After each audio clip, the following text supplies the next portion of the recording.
Welcome back, Data Nation. How's your week going so far? If you haven't already, check out part 1 of this series. It was a doozy. Today, we're jumping back into the How to Generate More E-commerce Sales Using Google Analytics series. And this week's focus is channels. It's intro time.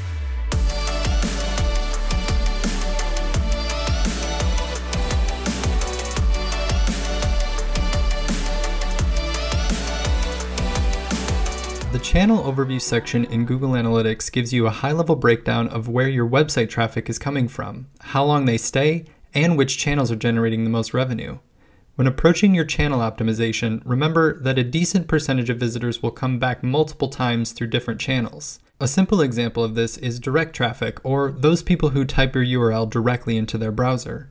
Nearly all these users would need to first be familiar with your brand in order to know what URL to type, which means they found out about you first from another channel like social media. We're going to talk through these multi-channel conversions later in the assisted conversion section. In this example, we see that the top 2 channels for visitors and revenue are organic and direct, followed closely by social media. Collectively, these 3 channels represent about 90% of all traffic and a little over 70% of revenue. We can also see that while email only accounts for about 8% of overall traffic, it's bringing in about 25% of overall revenue. This is an example of post-optimization results.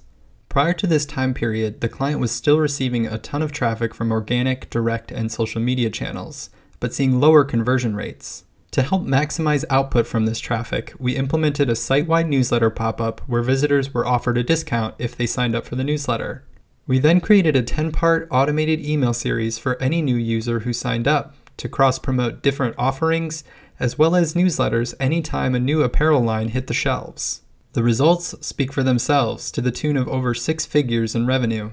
The pop-up and these automations only had to be set up the one time and will now continue capturing hundreds of visitors per month to maximize revenue.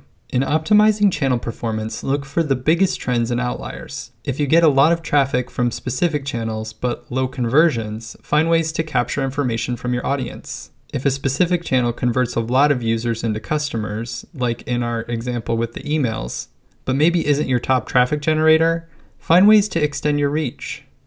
And that's a wrap on today's data download. If you're enjoying this series, let me know by liking and commenting down below. Stay tuned for next week's report, Shopping Behavior. It's going to be full of statistics and analysis and all that stuff. Oh, and subscribe to get datafied, you crazy bitch.